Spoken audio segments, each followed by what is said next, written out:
And see you. Yeah, thanks for the long intro. I didn't write that. Okay.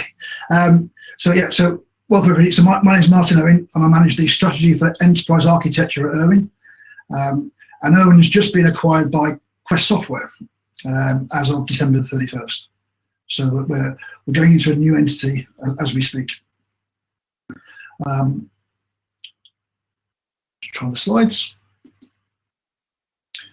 Okay, and what I'm going to talk about, briefly, is I'm going to take you through why the future of EA is closer than you think. And I've been working with lots of customers, analysts, and other vendors for many years, and EA has been around for a long time. But now we look at the importance of EA in today's world, and there's many business challenges, and the use of EA is changing as its importance becomes more widely understood.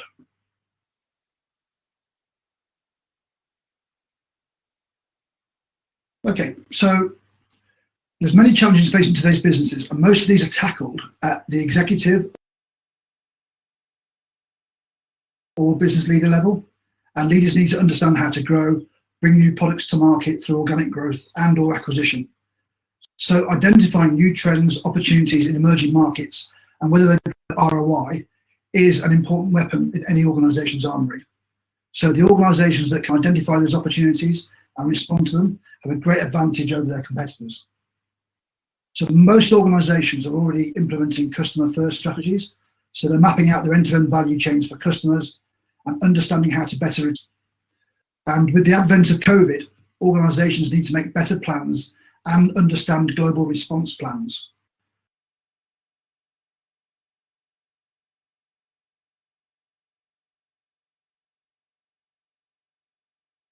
Like both last year and going into this year. So companies need to do more around privacy, and SIS are doubling year on year. Most organizations are reliant on third-party software, so they need to ensure that they're in touch. So it's no longer enough just to install antivirus software on machines. Individuals in the organizations and security, and anything that can affect the enterprise in terms of security. So things like compliance and legislation factors are factoring into every leader's thinking. Many organizations are required by law to have DPOs, data protection officers, and to understand what's happened to their data in the organization, personal and sensitive data. And other legislation like tax, carbon emission reduction is also driving uncertainty and priorities on the CXO agenda. So we're all under cost reduction and management pressures, and organizations are now far more efficient in their understanding of expense versus revenue and where to invest. So saving that cost needs to be done without impairing the ability of the business to grow. So many older companies have to balance being innovative and adopting new technologies versus maintaining and leveraging value of the existing technology. And the pace for technology change is faster than ever. And leaders want to keep track of the pace of change and understand technology trends and their benefits to the organization. So we all know that data is everywhere in an organization. So do you know where your data is? Do you know which data to focus on to get the right answers within the business and to get insight into business improvements? And without that understanding, leaders can get bogged down in data overload and they can't see the woods for the trees. And last but not least on here, the human capital and talent in the organization is often overlooked.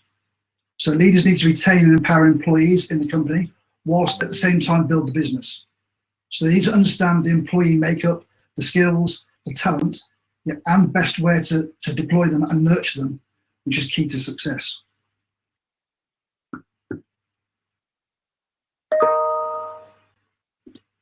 Okay, so let's also discuss the obvious challenge that's right at the front of all of our minds, COVID-19.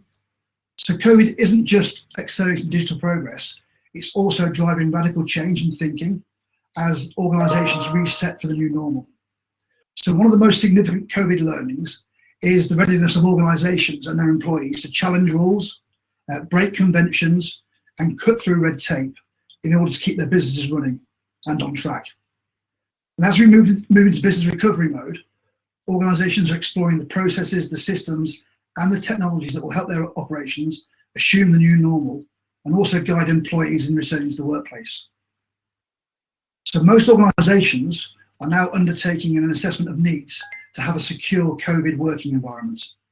So this work can be piggybacked upon to become an enabler to do a prioritised reassessment of all those processes and operations. So software to help the safe return to the workplace could also provide the impetus for Internet of Things adoption, making touchless technology mainstream, and stimulating a whole range of partnerships that are new. And here we can see some of the impact that COVID's had on our daily lives. So digital education, so digital classes and lectures. So my daughters are here at home doing everything digitally for university at the moment. Entertainment, we're all using Netflix, Amazon Prime, and there's other examples of that. Grocery, from in-store shopping, to delivery at home. Moving into healthcare, where we're doing now lots of medical appointments via Teams. In fact, I had a physiotherapy appointment this morning via Teams, via video. We're all eating in, also trying to keep fit to burn off weight. And obviously, when we're allowed to, eating out and using services like Open Table, and then things like electronic menus. Okay, so COVID has a big effect on the way that we're undertaking our everyday business operations. Okay, so what I'm going to talk about now is really the role of the enterprise architect in the organisations we deal with, and as seen through the market feedback and the market analysis of organisations like Forrester and Gartner, who are at the forefront of enterprise architecture and thinking with their large customers as well.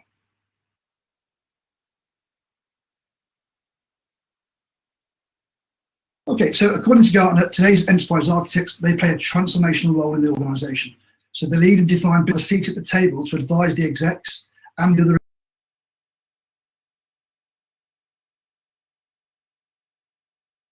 important decision makers.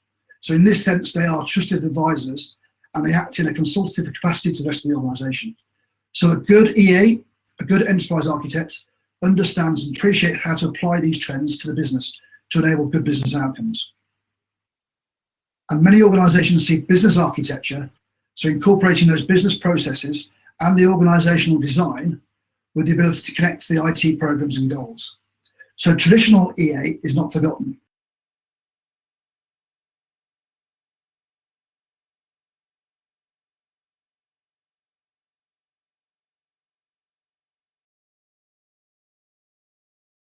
IT governance, assurance, TOGAF, and Archimate. As we saw in the last presentation, there's now a focus much more on agility and control, as has been traditionally the case with EA in previous years.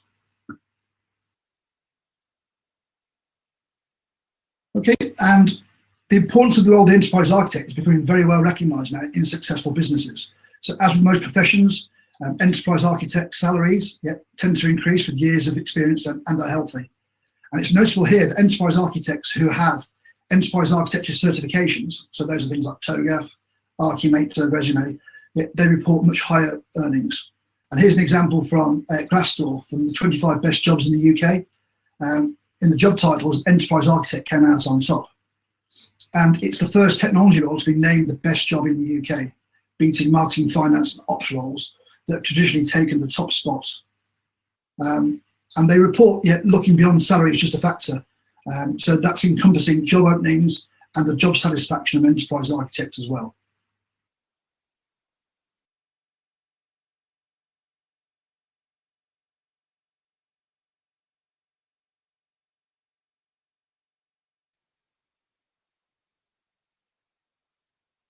Architects to focus on business and operating models that achieve business outcomes.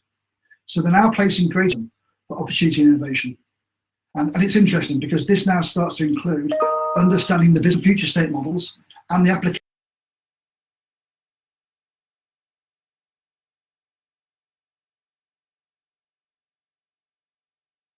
of business. An enterprise architect is now becoming required to understand and prove. So it includes things like profit and loss, share value, risk, operational risk, sales, customers, and products, to name a few. Digital transformation presents many challenges. And one of the key tasks is not to focus on technology for technology's sake. And to realise successful transformation, an enterprise should start by developing a target operating model for business. And we can see here in the TM Forum approach, which is the telemanagement forum, And this is an organisation that provides standards for the vertical for telcos, and then it lay out some key domains for a target operating model, which includes things like KPIs, technology, processes, people management, organisations, and then mapping out partners and all.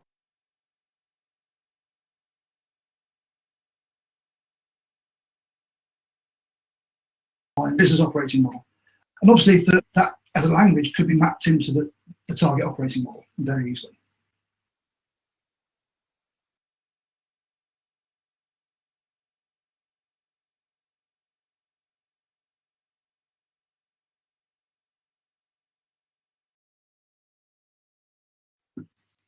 Customer acquisition and retention services are core to businesses undergoing digital disruption. So in their desired future states, whilst the key drivers for the modern EA is a continued. So this is accomplished through the establishment of new business models and the supporting operating models. Design and implementation of digital platforms. So the platform is a simple, flexible, and effective connection to business ecosystems, and it drives technology-enabled and data-driven.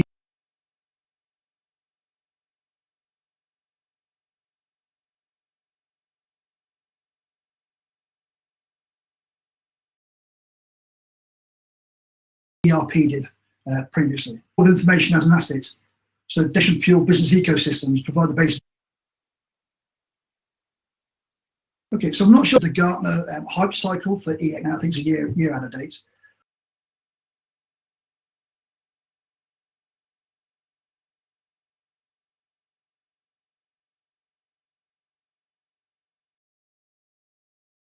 But the Gartner hype cycle for EA is used to make informed decisions about new versus risk appetite, those you may look to invest in. It gives a good insight into those technologies delivering. The hype cycle is made up of 5 key phases. Right at the front here, we've got innovation triggers, and these contain potential technology breakthroughs. So often there are very few products that prove commercial success.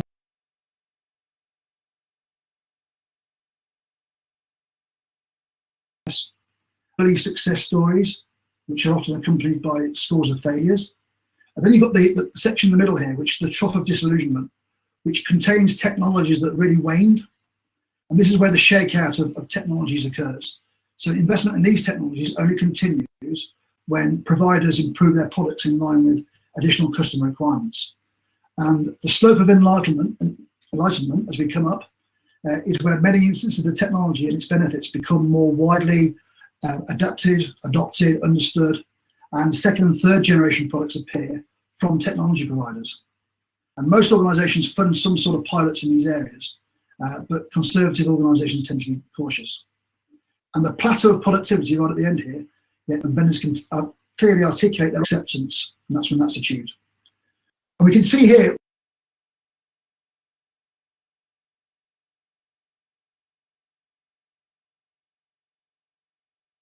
with the coloured circles, which the plateau of productivity in which time frame. And we can see here that some are moving more quickly than others.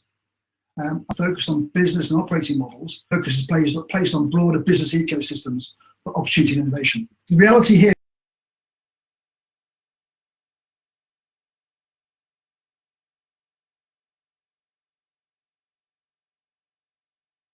is reflected in the life cycle.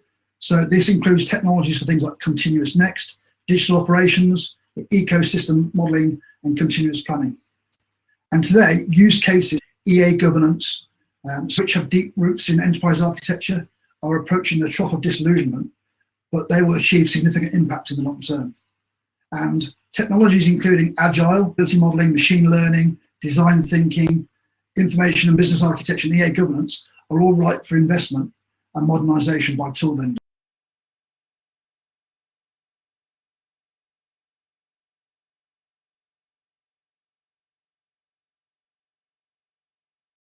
So there's a big focus by tool vendors in these areas. Architecture roadmaps and EA frameworks, 2 years, which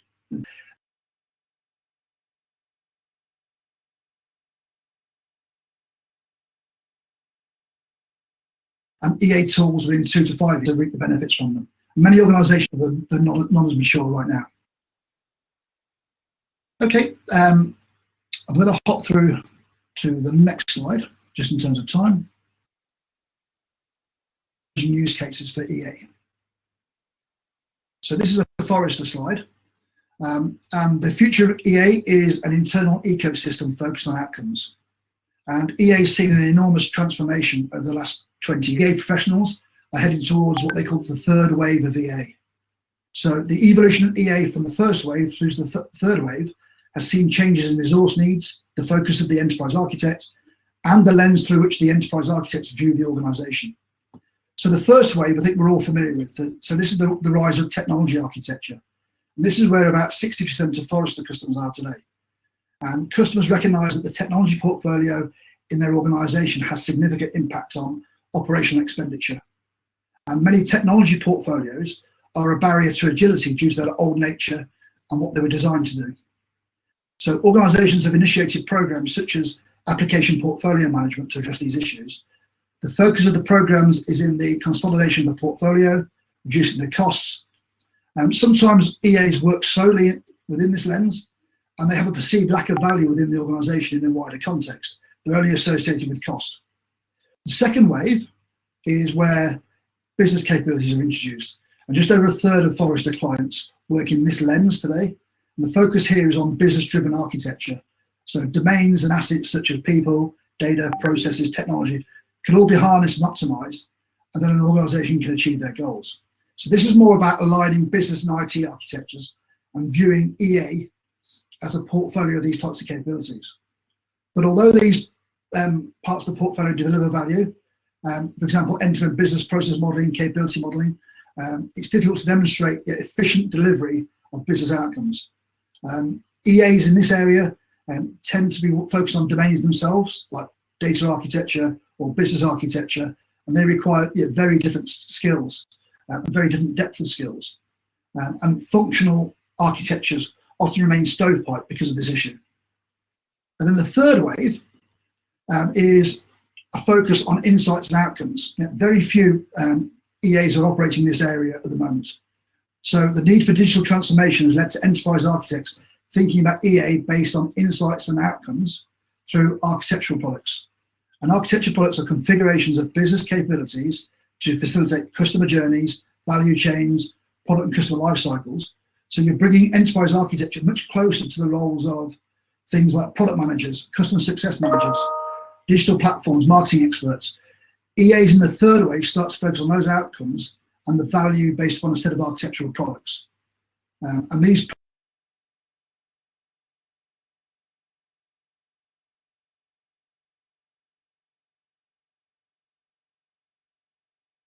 products are driving an adaptive and innovative enterprise which can respond to market conditions quickly.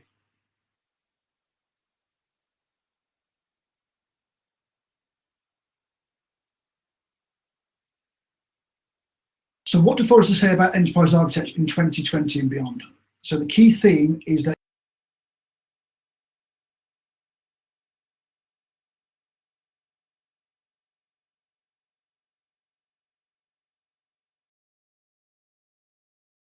from doing architecture to, and the focus here is being able to respond to business change, solutions to addressing those barriers, using trusted governance and different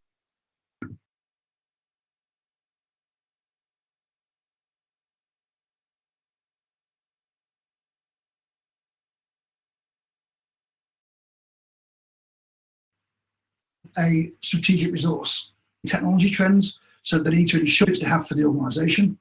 They need to be an influencer on corporate strategy and yet those tactical projects or risk and compliance programs, digital transformation projects, and being part of those projects as an enterprise architect.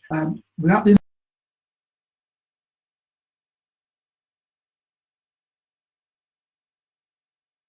involvement of EA, those projects will have less of a chance of success. Problem solver, so being relied on as not just being a technical wizard, or technically aware and being able to add business value and obviously generate business outcomes for the organization. So delivering on outcomes is focusing on the organization's goals and aims, what's the corporate roadmap and direction, and how do we get to align solutions and capabilities to achieve these goals. Okay, I'm going to skip through a couple of these slides just because of time. EA solutions. So I'm going to talk from a bit of a tooling perspective here and what tooling vendors are doing.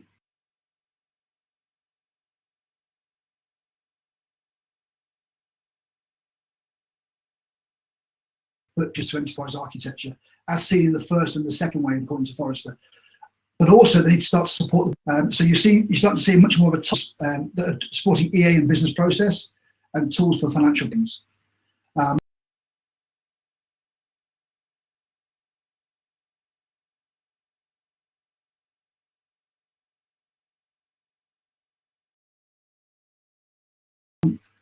From different parts of the organisation, and then start to use things like art.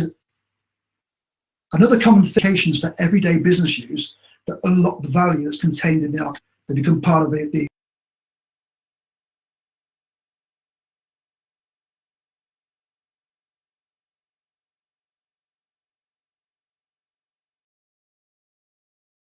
operating business. And the EA strategies, processes, people, lots of metadata, information, and the tool should also offer things like technology trend tracking, through prototyping, and obviously start to support agile processes and start to line up with the product management and the development functions of the organisation. Okay, so there's a few use cases I'm going to highlight here. So EAs will craft their own lightweight, fit for purpose architectural approaches, yet focusing on design rather than the entire.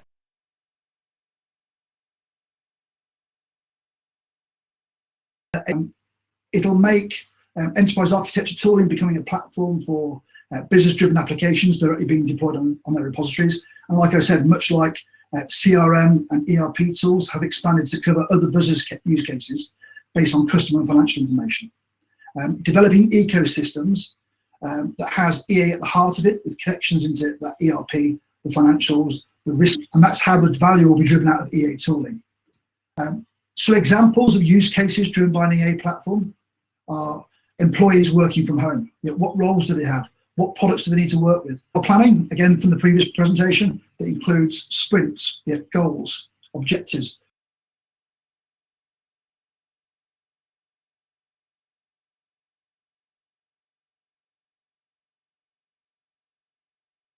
Tracking team productivity, ingestion of impact of EA on business. And to manage business level security concerns, so security is a big area, and then hot EA frameworks, providing just enough architecture. And then connectivity plays a very important blueprint for an internal decision making. Okay, so in summary here, executive leaders face real business challenges brought on by COVID and other challenges, and all changing operational plans and processes. EA is now recognised as a critical asset to these challenges and to help in the decision making. And as we've seen, the role of an EA is one of the most sought after by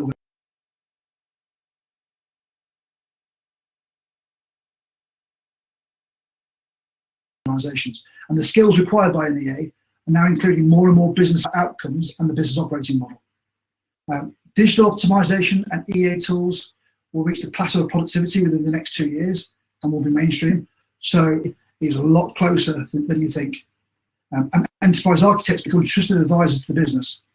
And the focus becomes a portfolio of EA products that deliver value streams, customer life cycles, specific product for EA repository. And then organizations will make use of agile approaches, doing just enough architecture to become intelligent and adaptive and to respond to market needs and events. Okay, and last slide here. So we actually have a book, which I'm a co-author of, on enterprise architecture and innovation management. And if you opt in and send a note to info@irwin.com, you will get a hard copy of our book sent through to you in the post. Okay, and Steve, over to you. Martin, thank you very, very much for that. And yes, sign up for the book, folks. I'd also say there's an interesting set of blogs and material that comes out of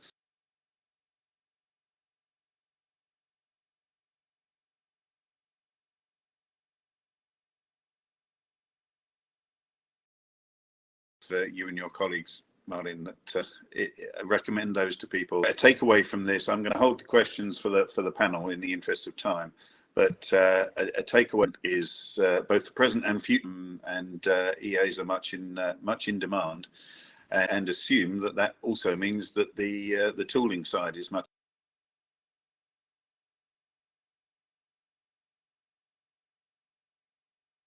in demand as well. Is that what you're seeing? Absolutely, yeah. So yeah. We saw for Urban Evolve a 40% growth in revenue last year during COVID. Yeah, good for you. Good for you. Well, thank you for joining us and giving a great presentation, Martin. And please hang around because you'll be on the panel shortly. Okay, thank you. Thank you. Okay, so moving to our last speaker today before the panel session. I'm delighted to introduce Anna Thomas, who's the Program Manager for the Data and Business Process Program at Tech Resources, which is a diversified mining company. Prior to joining Tech, Anna held senior positions in a number of multinational companies, including the Standard Chartered Bank, Aegon Canada, and Methanex Corporation. Anna has extensive accomplishments in process re-engineering, ERP implementations, architecture and enterprise integrations, business intelligence and analytics, and more recently, data governance. This session will look at how Tech successfully implemented its digital transformation program. So a warm virtual welcome from the Open Group to Anna Thomas. Over to you, Anna.